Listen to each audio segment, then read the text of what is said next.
Muy buenos días, hermanos, hermano Isaí.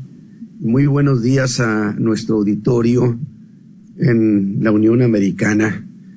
Estoy agradecido con Dios, como siempre, por el privilegio de poder participar en este medio. Y yo espero que seamos bendecidos nuevamente con esta carta tan vigorosa, tan llena de riqueza. Y voy a leer de nuevo los versículos del 1 al 10 del capítulo 2, donde el apóstol Pablo está hablando precisamente de esa plenitud, de aquella operación gloriosa. Dice: y de ella recibisteis vosotros, que estabais muertos en vuestros delitos y pecados, en que en otro tiempo anduvisteis conforme a la condición de este mundo, conforme al príncipe de la potestad del aire, el espíritu que ahora obra en los hijos de desobediencia, entre los cuales todos nosotros también vivimos en otro tiempo en los deseos de nuestra carne, y haciendo la voluntad de la carne, y observe esto, y de los pensamientos, y éramos por naturaleza hijos de ira, también como los demás. Pero Dios, que es rico en misericordia, por su mucho amor con que nos amó, aun estando nosotros muertos en pecados, nos dio vida juntamente con Cristo. Por gracia sois salvos. Y juntamente nos resucitó, y asimismo nos hizo sentar en los cielos con Cristo Jesús, para mostrar en los siglos venideros las abundantes riquezas de su gracia en su bondad para con nosotros en Cristo Jesús. Porque por gracia sois salvos, por la fe, y esto no de vosotros, pues es don de Dios, no por obras, para que nadie se gloríe, porque somos hechura suya, criados en Cristo Jesús para buenas obras, las cuales Dios preparó para que anduviésemos en ellas. Muy bien, mis hermanos, pues entonces seguimos en esta extraordinaria carta que escribe el apóstol Pablo a la iglesia de Éfeso. Y estamos avanzando a través del capítulo 2.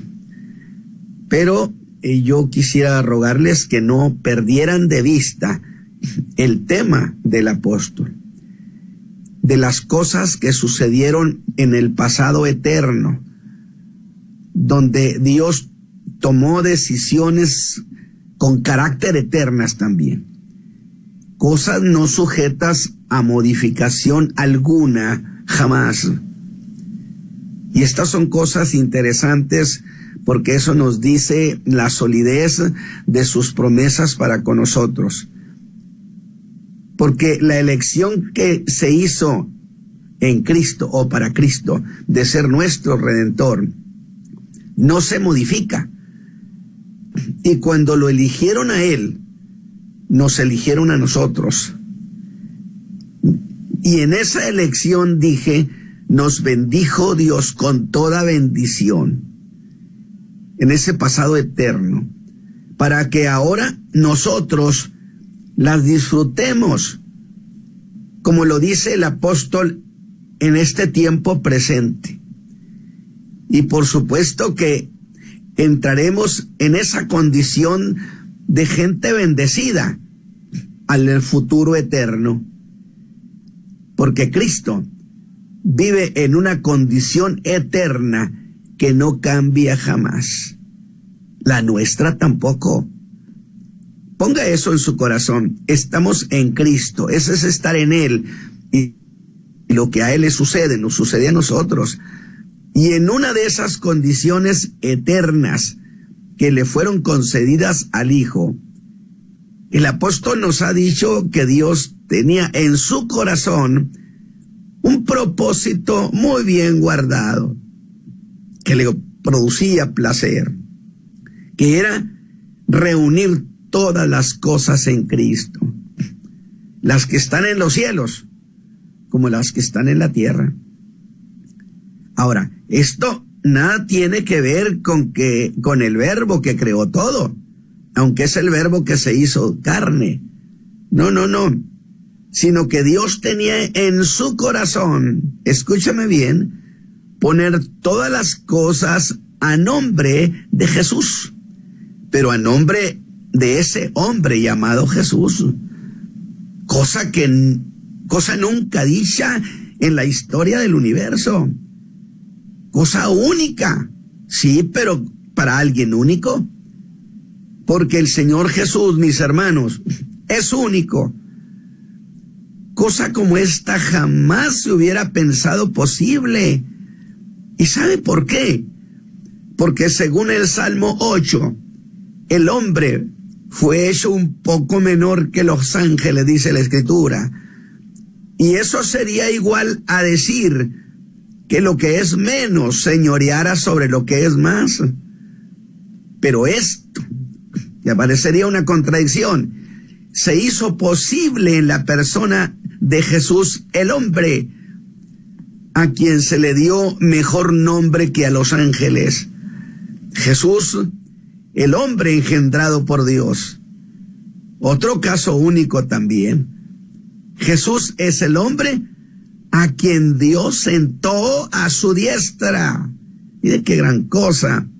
Tenemos uno de los nuestros sentado a la diestra del Padre. Y nosotros nos sentamos con él, dijo Pablo, en esos lugares celestiales.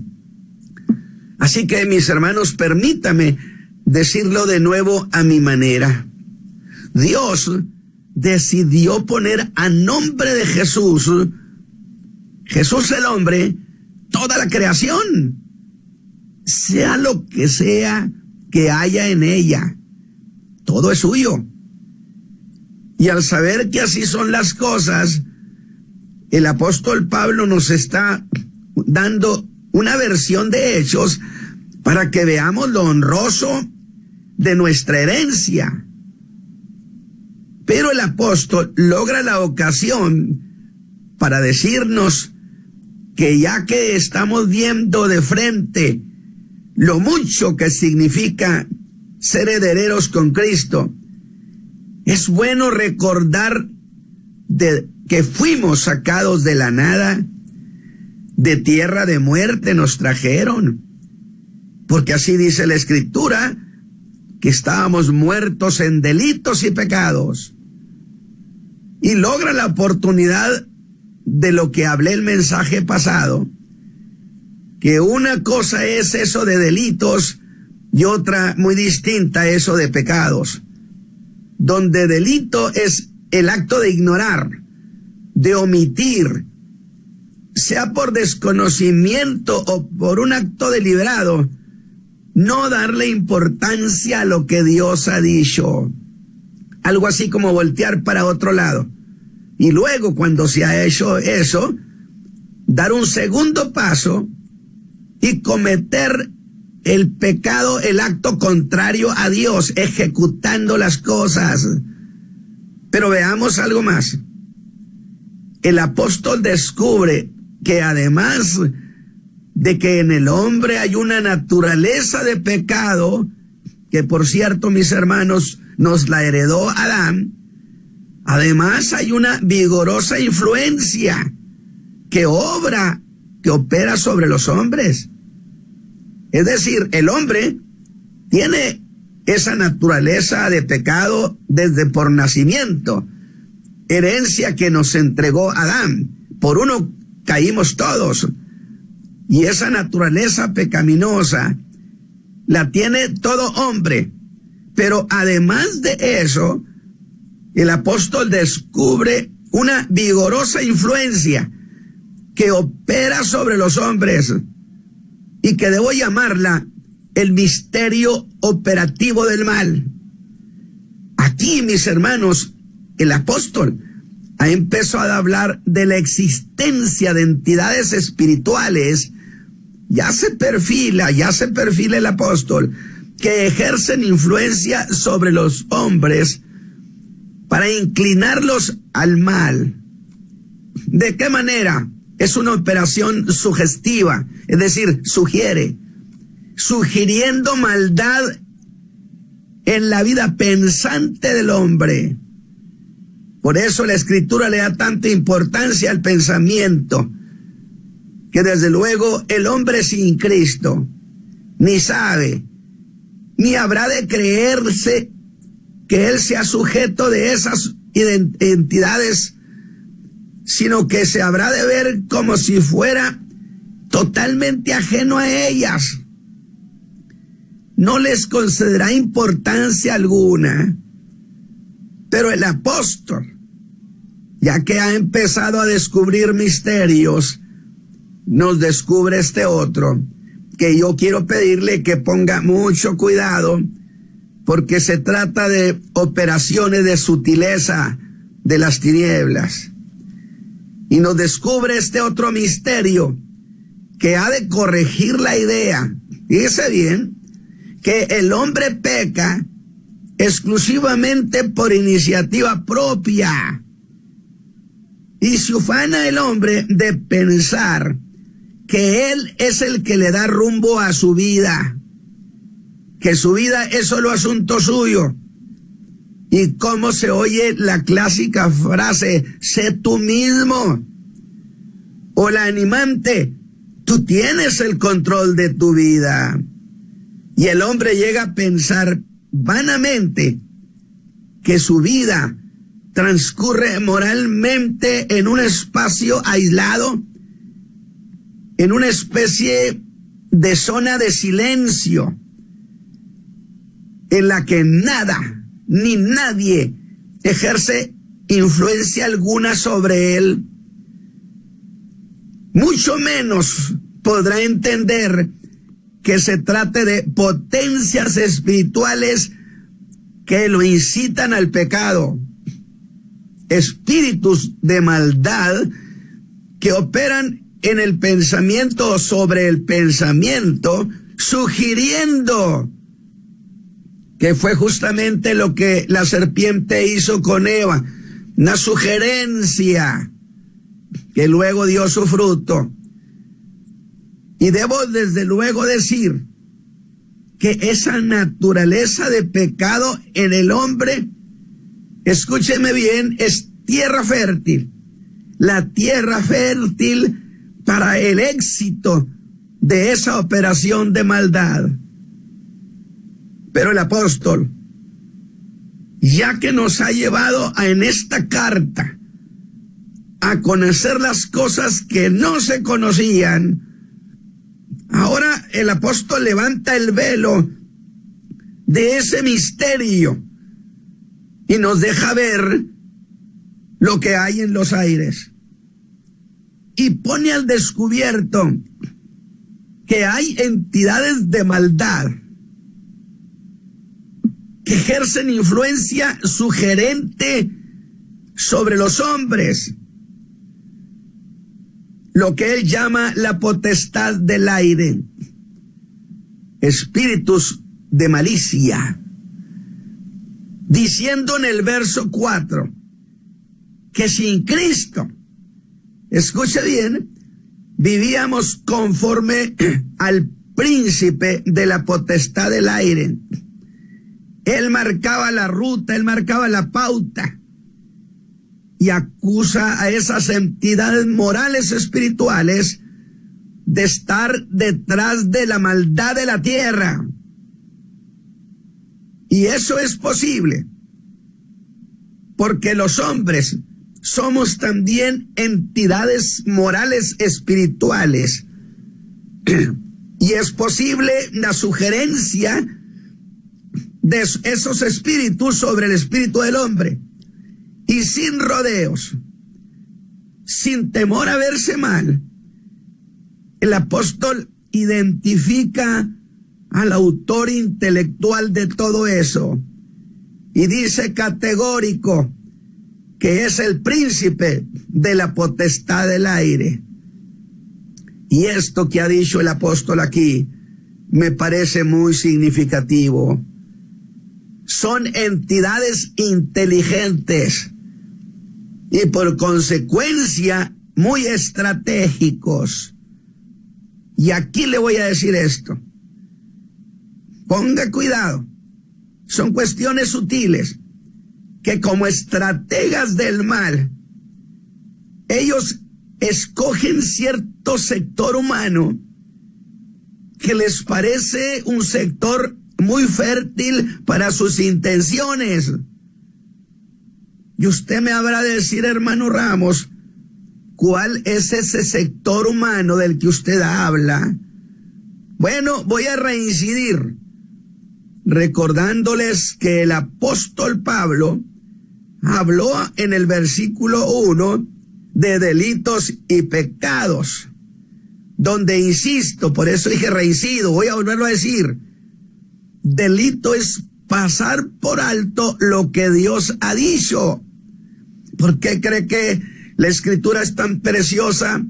En mi corazón he guardado tus dichos para no pecar contra ti. Frente a esas sugerencias en el pensamiento, tengo la otra, el contrapeso de la palabra frente a mis ojos. De tal manera, cuando alguien pasa por alto lo que Dios ha dicho, así ellos escogen a esa gente como las presas preferidas.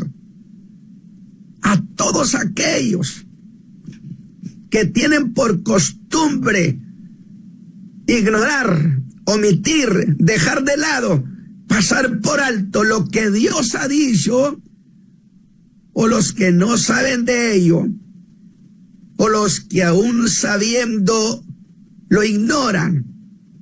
Y aún más, el apóstol ya ha puesto a descubierto quién está detrás de todo esto, quién es el autor intelectual. Y va más allá y descubre esa zona de la que estoy hablando, la zona preferida de ataque, de un ataque masivo sobre la raza humana, para que la raza humana peque de manera masiva, envolvente. Gloria a Dios. Pues en el verso 3 aclara y dice que el verdadero campo de batalla es el pensamiento. ¿Qué le parece? Por eso la escritura le da tanta importancia. Por eso Pablo dijo, si hay algo noble, bueno, santo, en esto pensad. El pensamiento, la mente es el campo de batalla.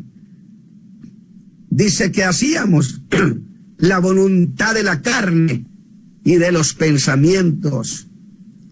¿Lo ve?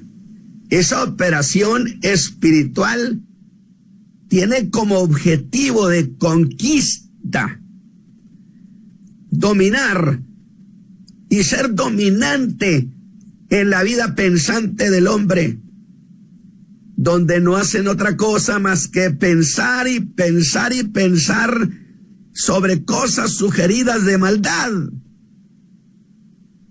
Y sería valedero, muy valedero, llamar a esa operación como los propósitos sugeridos en la mente. Por eso, cuando alguien me preguntaba, ¿cómo puede ser eso vencido? Yo decía, el hombre lleno del Espíritu Santo, que es la operación donde esa agua que Jesús le dijo a la samaritana se derrama por la vida emotiva. Y esa vida emotiva que estaba llena de resentimiento, rencores y cosas, ahora es empapada de las emociones del Espíritu de Dios. Y ese río de agua viva viene y riega la vida pensante. Y entonces el hombre piensa a la manera de Dios. Porque es allí, mi hermano, en el área pensante, donde se siembra la semilla. Es ese pensamiento sugerido la materia prima para inducir al pecado. ¿Qué le parece? ¿Ve la importancia por la cual cuidar hasta los pensamientos? Por eso el Señor Jesús dijo que en su reino, o en el reino de los cielos, no nomás se juzgaba lo que se hacía, sino se juzgaba hasta lo que se pensaba. La ley solamente castigaba el acto cometido. Dijo, si alguno mata, es culpado del consejo. Lo llevan porque mató. Pero dijo, yo voy a decirles algo más. Si alguno se enojare locamente contra su hermano, es como si lo hubiera matado. Es decir, juzgan hasta los mismos pensamientos.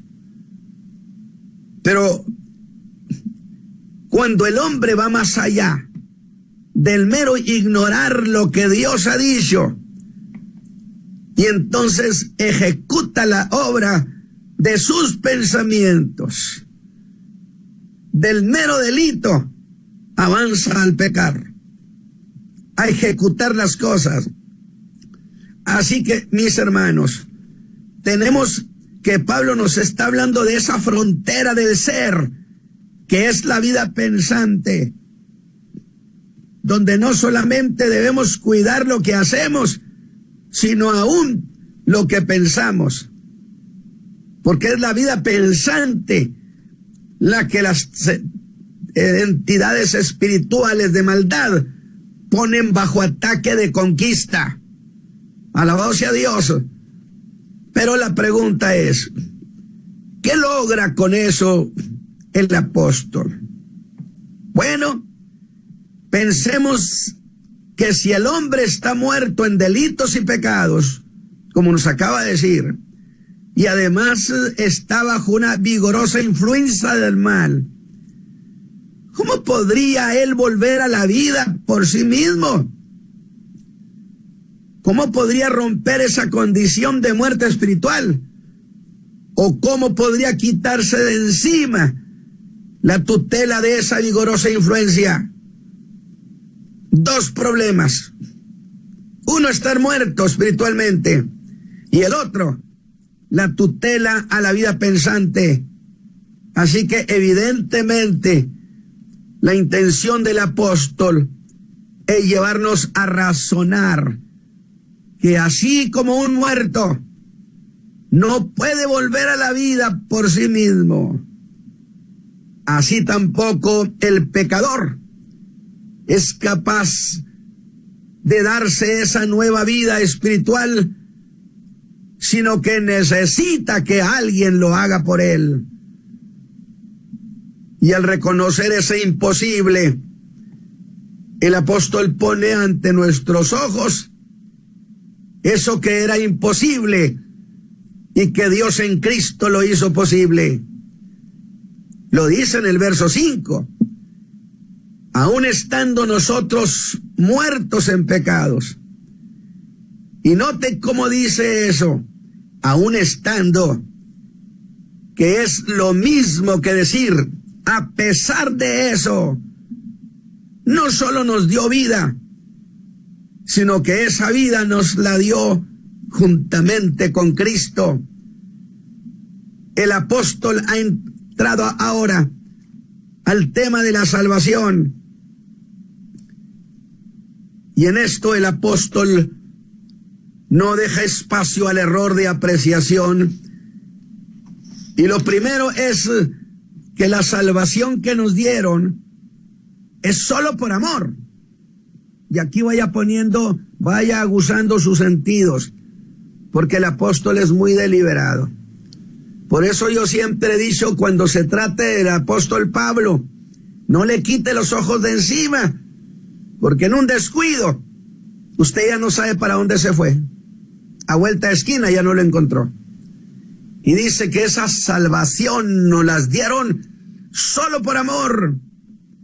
Ahora, yo estuve diciendo al principio que esta carta corrige un problema que había, el conflicto que había entre los judíos y los gentiles cristianos en la iglesia de Éfeso.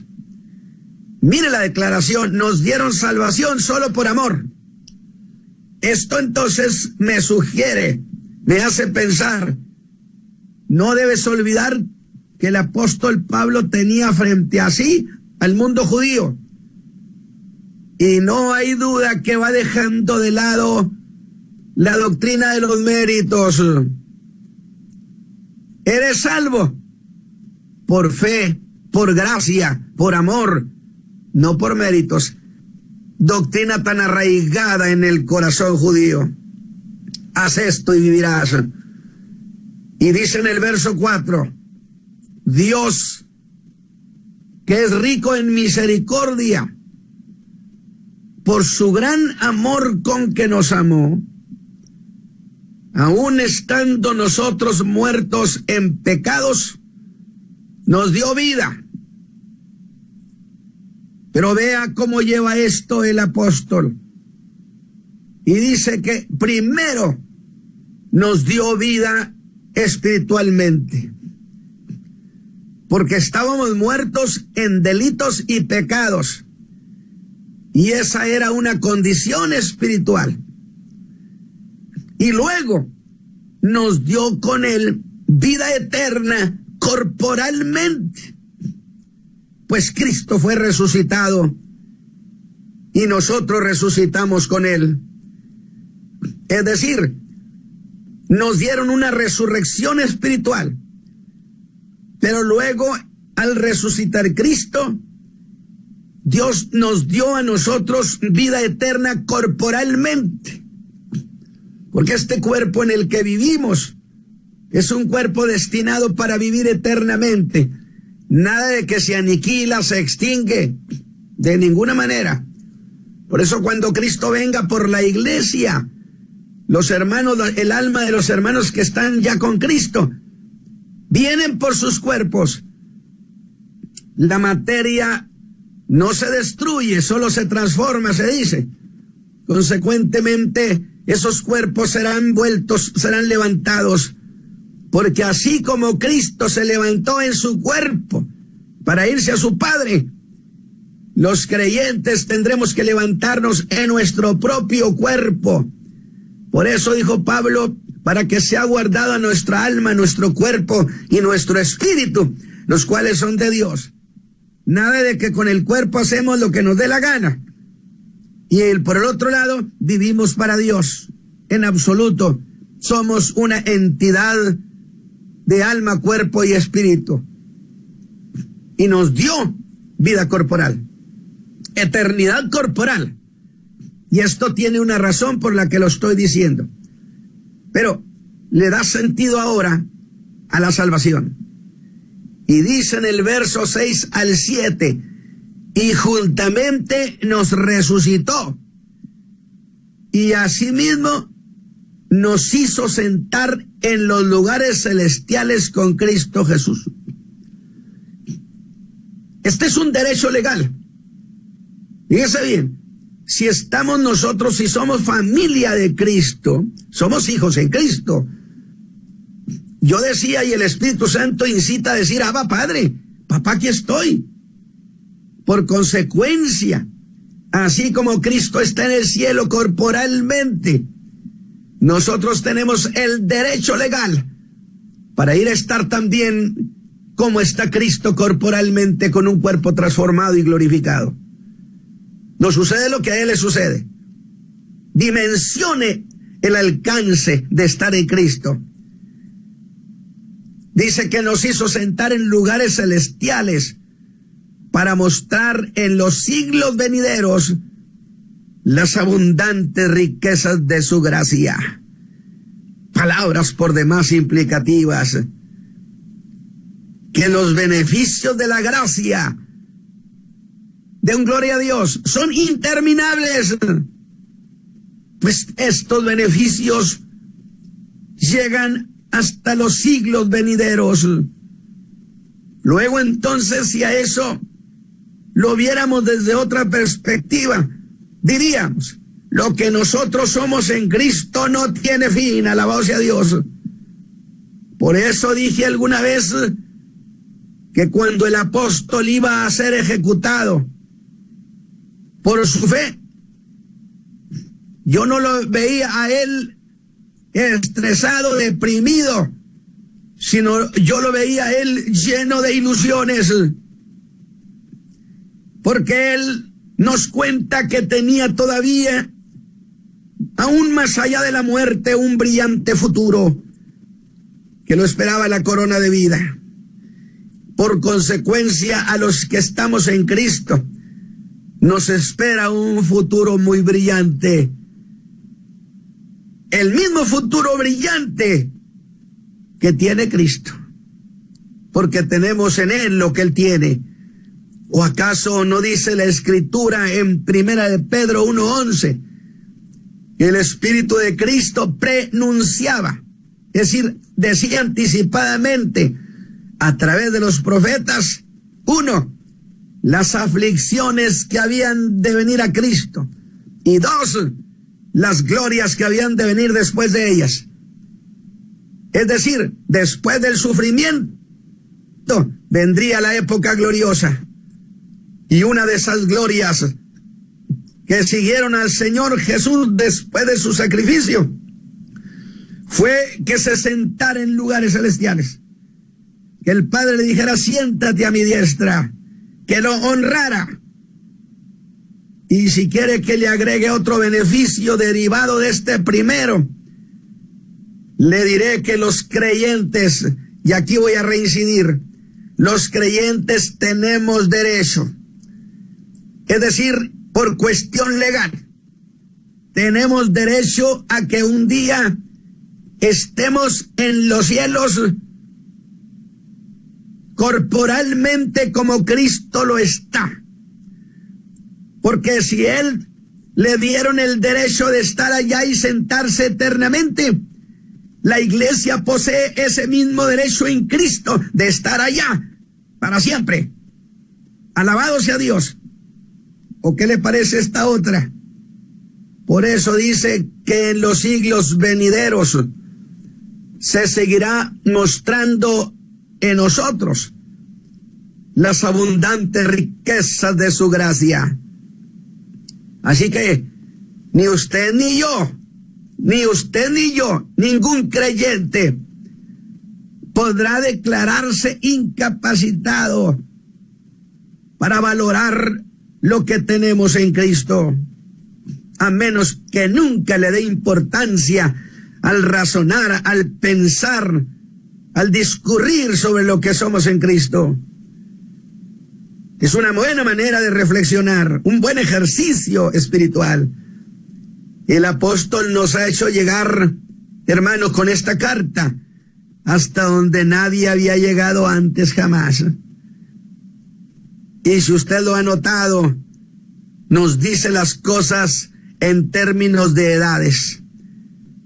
Nos habla de esa edad eterna del pasado, de esta edad presente, que le llama dispensación, y la edad eterna del futuro. Y diré, mis hermanos, gócese, en todas las edades nos ha ido bien en Cristo. Si fue en el pasado eterno, allá Dios pensó en nosotros. Y eso de decir que Dios piensa en nosotros es cosa grande. Por eso yo he dicho, mi salvación tiene rancio abolengo. Alabado sea Dios. Él es mi Dios desde la misma eternidad. Y somos viejos conocidos del Altísimo. Porque en la eternidad nos fue perfectamente bien. Porque teníamos a Dios que pensó en nosotros. A la manera que pensó para Cristo las mejores cosas. Y esas cosas mejores que Dios pensó para Cristo, por estar nosotros compartiendo su suerte, son las mejores cosas que Dios también pensó para nosotros. Así que nos fue muy bien en el pasado eterno. Gloria a Dios. ¿Y qué decir de este presente? Eso júzguelo usted. Eso júzguelo usted. A mí me ha ido muy bien. Porque a pesar de los tiempos tan duros que hemos vivido muchas veces como familia, que hemos mordido el polvo, nos mantenemos con las mismas ilusiones y expectativas, porque Él nos sigue sosteniendo. Igual como en la noche en que iba a ser entregado, las expectativas de Jesús eran altísimas. Voy al Padre, decía, lleno de emoción, lo que significa que nuestra vida presente estén como estén las cosas, nos sigue yendo bien. ¿Qué le parece? Así que, ¿qué dice usted de esta edad presente? Y en la edad eterna nos irá maravilloso por las futuras riquezas de su herencia, de compartir su compañía. Y tenemos derecho legal de estar allá, porque donde está él, está su familia. ¿Alguien tiene más de lo que usted tiene, mi hermano en Cristo? ¿Alguien le puede ofrecer más? Entonces la pregunta: ¿se merece el Señor Jesús un pueblo que vive lleno de quejas, de temores? En la edad del eterno pasado eran las bendiciones escondidas. En esta edad presente son sus bendiciones manifestadas. Yo puedo contar muchas y tengo la seguridad de que hay demasiadas que ni siquiera me enteré, pero vinieron conmigo. Por eso dice ahora: para mostrar. ¿Y qué cosa es mostrar, hermano Pablo? Él diría: es poner a la vista, muy en alto, que todo el mundo se entere. No solamente ponerlo a la vista, sino señalarlo para que se note toda esa bondad para nosotros.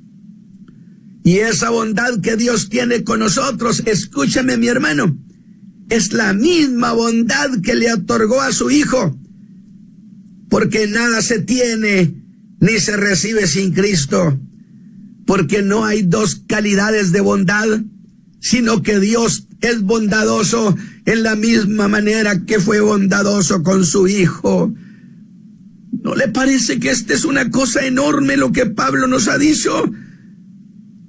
Por eso en el verso 9 dice: no por obras para que nadie se gloríe. Y entonces yo, ahora sí que levanto la cabeza. Obras para que nadie se gloríe. Algo se trae entre manos el apóstol en esta carta, pues que está escribiendo para judíos y gentiles. Reicido, eso tenía dedicatoria también al mundo judío, pero esa debe ser una verdad muy clara para todos creyentes, que no somos forjadores de nuestra salvación, porque antes de Cristo, nuestro futuro en Adán se reducía a lo que es temporal y se reducía solo a esta tierra. No podíamos ir más allá. Pero ahora, por causa de Cristo, esas posibilidades subieron sin límite, se dispararon. Pero en esto hay algo que quiero señalar. En esta tierra, fíjese bien, y es que Adán, Dios le estableció esta tierra como límite, y sus descendientes no podían ir más lejos que a donde él podía ir, ni tener más de lo que él tenía. Le sucedía lo que le sucedía a Adán, llegaba hasta donde Adán llegaba.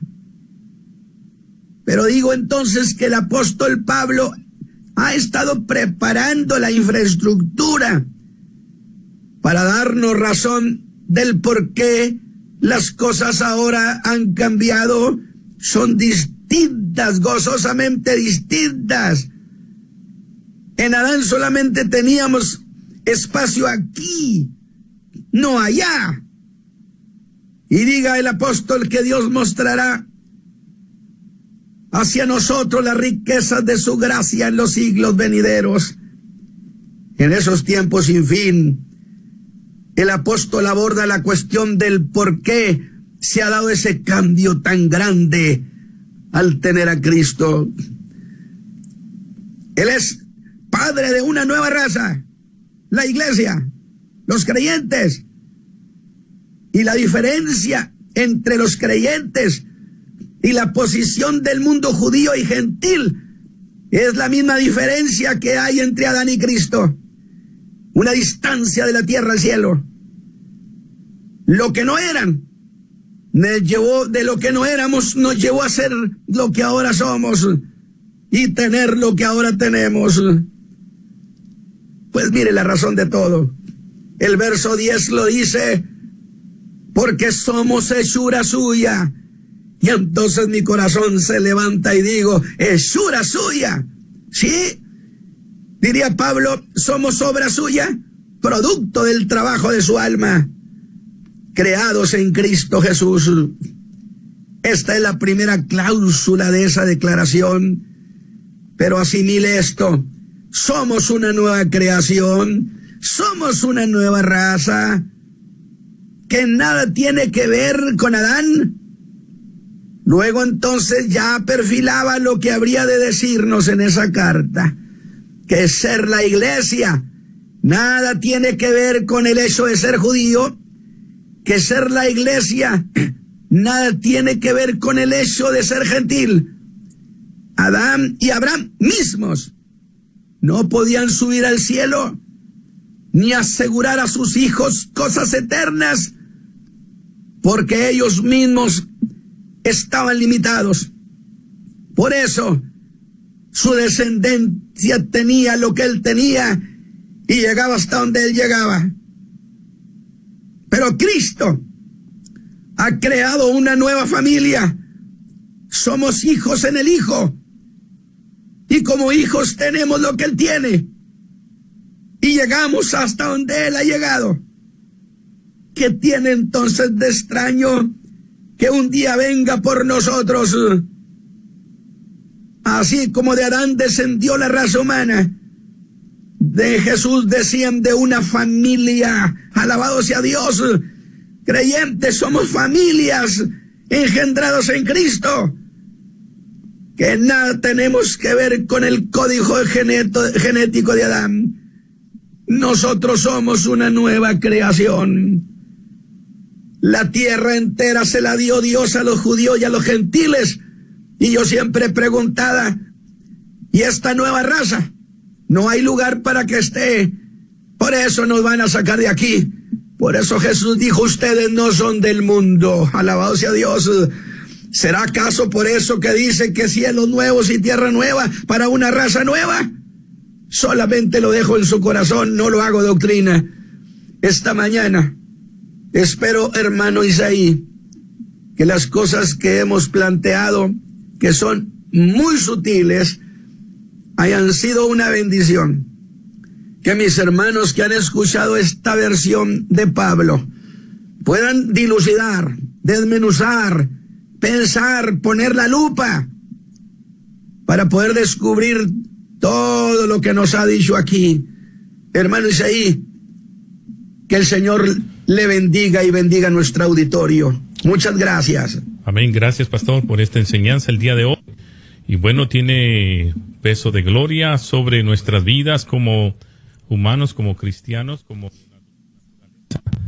como naturaleza que hemos venido a ser parte de este tiempo, esta generación, no desperdiciando lo que ha dicho el pastor, lo que ha dicho el evangelista Pablo. Por gracia sois salvos. Y este no es un don de nosotros, sino es un don de Dios, quizás algo inmerecido, pero sin embargo nos pusieron en el mismo lugar donde Cristo está juntamente sentado con el Dios Padre, siendo herederos y coherederos del reino de los cielos.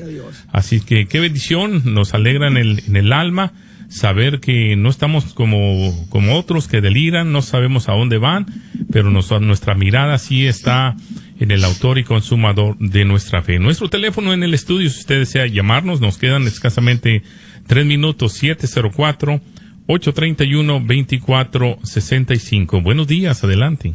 Muy buenos días, Dios le bendiga, hermano. Buenos días, hermana. Amén. Ay, qué precioso, pero qué lindo predica mi hermano Natividad. En realidad yo me gozo oírlo a él. De veras, se los digo, Dios les bendiga, hermanos. Y hay que seguir adelante porque de verdad que yo me gozo con estas predicaciones, hermano Isaí, hermano Natividad. Así es que el Señor le bendiga grandemente. Amén, gloria al Señor. Gracias, mi hermana, porque somos parte de una redención muy linda que muy pronto al no conocido físicamente le vamos a conocer. Así es que gracias, mi hermana, nos bendice su llamada en esta mañana. Amén. Lo vamos a ver como es él, hermano. Esa es mi esperanza, que vamos a entrar al reino de los cielos. Amén. Y vamos a estar orando por ustedes también, hermano. Claro que sí.